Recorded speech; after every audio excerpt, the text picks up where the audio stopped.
আসসালামু আলাইকুম ওয়া রাহমাতুল্লাহি ওয়া বারাকাতুহু। আজকের বিষয় হবে যে রাত্রেবেলায় মেয়েরা চুল ছেড়ে ঘুমালে কি ক্ষতি হয়? চুল ছেড়ে ঘুমালে কি কোনো পাপ হয়? চুল ছেড়ে দিয়ে ঘুমালে কি তাতে শয়তান আশ্রয় করে? চুল ছেড়ে ঘুমালে কি জিন-ভূত লেগে যায়? কি হয়? চলুন আমরা আপনাকে আগে কি বলবো? আগে আপনাকে বলবো যে সায়েন্স কি বলে, হ্যাঁ না?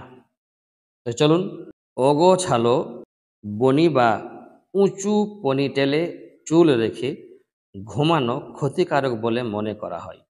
চুল বেঁধে রাখলে মাথার ত্বকে চাপ সৃষ্টি হতে পারে এবং চুলের ক্ষতি হতে পারে। ছোট চুল থাকলে এটিকে নিচে রেখে ঘুমানো ভালো। প্রতি রাতে মাথার ঠিক একই জায়গায় চুল বেঁধে রাখলে চুলের গোড়া ভেঙে যায়। চুল রক্ষার জন্য কিছু টিপস বলে দেয়া হচ্ছে। তাহলে টিপস শুনবেন কি? চলুন শুনুন। ঘুমানোর আগে পছন্দের যেকোনো তেল মাথায় লাগাতে পারেন। বালিশে মাথা রেখে ঘুমানোর আগে মাথায় একটা পাতলা সুতির বা সিল্কের কাপড় বেঁধে নিতে পারেন। এবারে চলুন ইসলাম কি বলে আমরা এটা দেখব। ইসলামে এরকম ধারণে বা এরকম ধরনের কোনো এরকম এর ব্যাপারে কোনো ভিত্তি নেই।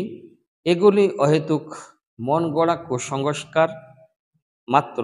ইসলামে নারীদের রাতে চুল খোলা রেখে ঘুমানোর বিষয়ে কোনো নিষেধাজ্ঞা নেই।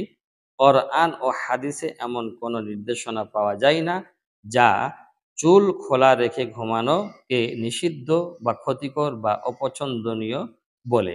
নারীরা নিজের পরিবারের মাহরামদের মধ্যে যখন থাকে তখন নারীরা যেভাবে খুশি ঘুমাতে পারে। এটি তার ব্যক্তিগত পছন্দ বা অপছন্দের ব্যাপার। সেটাতে কোনো যায় আসে না। চুল খোলা রেখে ঘুমানোর ফলে কেউ যদি শারীরিক অস্বস্তি বোধ করে, চোট লেগে যায় ইত্যাদি সমস্যায় পড়ে, তাহলে চুল বেঁধে ঘুমানে কোনো অসুবিধা নাই। তাহলে বুঝতে পারলাম। আর আপনারাও বুঝতে পারলেন যে চুল ছেড়ে ঘুমালে কি ক্ষতি হতে পারে আর বেঁধে ঘুমালে কি ব্যাপার হতে পারে। তো ভালো থাকবেন। আসসালামু আলাইকুম ওয়া রাহমাতুল্লাহি ওয়া বারাকাতুহু।